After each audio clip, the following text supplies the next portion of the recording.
کسی کہے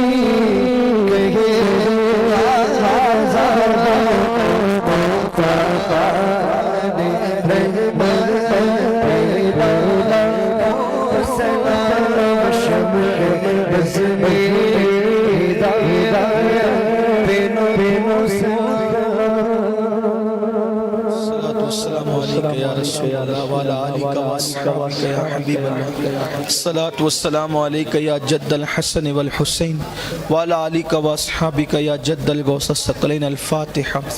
ایک بار سورہ فاتحہ 3 بار قل ہو اللہ شریف پڑھ کے غریب نواز، غوث پاک، پنجتن پاک، خلفائے راشدین اور کل امت محمدیہ کی روح کو ایصال ثواب۔ اعوذ باللہ من الشیطان الرجیم۔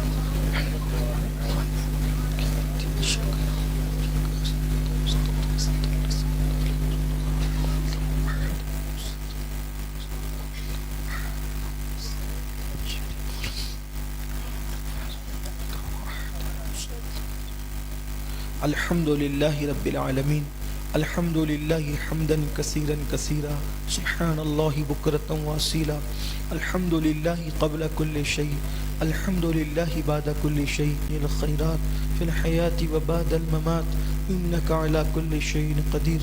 اللہم ربنا یا ربنا یا ربنا ربنا آتنا فی الدنیا حسنہ وفی الآخرۃ حسنہ وقنا عذاب النار۔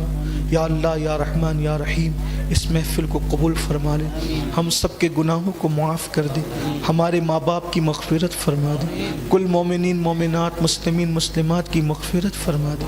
یا اللہ ہمیں دین پر عمل کرنے کی توفیق عطا فرما، گناہوں سے بچنے کی توفیق عطا فرما، نگاہوں میں حیا پیدا فرما، پاکیزگی عطا فرما، تیری خشیت عطا فرما، تیرا خوف عطا فرما، عشق رسول عطا فرما، ہمارے گھروں میں رزق میں کاروبار میں برکتیں عطا فرما، بے اولادوں کو نیک اولاد عطا فرما، اولاد والوں کی اولاد کو نیک بنا دے۔ یا اللہ غریب نواز کمیٹی کے جن نوجوانوں نے آج کی اس محفل کو سجایا، مولا سب کو اپنی شان کے لائق بہتر صلہ عطا فرما، فلسطین کے مسلمانوں کی غیبی مدد عطا فرما، آسمان سے مدد نازل فرما، انہیں فتح و نصرت عطا فرما، بیت المقدس کی حفاظت فرما۔ یا اللہ جن جن لوگوں نے دعا کے لے کر سب کی مرادیں پوری فرما۔ مولا ہمیں مانگنا نہیں آتا، تجھے عطا کرنا آتا ہے، مولا جو مانگے وہ بھی عطا کر دے، جو نہ مانگ سکے وہ بھی تیری شان کے لائق عطا کر دے۔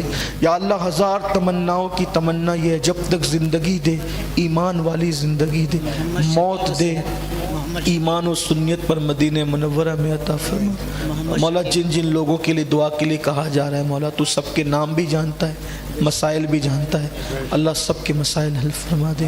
الہی بحق بنی فاطمہ کے بر قول ما کنی خاتمہ، اگر دعوت امرت کنی ور قبول، منو دست دامان آل رسول۔ ان اللہ و ملائکتہ یصلون علی النبی یا ایھا الذین آمنوا صلوا علیہ وسلموا تسلیما۔ صلی اللہ علی النبی المی وآلہ وصحبہ وبارک وسلم۔ صلاۃ و سلام علیک یا جد الحسن والحسین۔ سبحان ربک رب العزۃ عما یصفون وسلام علی المرسلین والحمد للہ رب العالمین۔ بحق لا الہ الا اللہ۔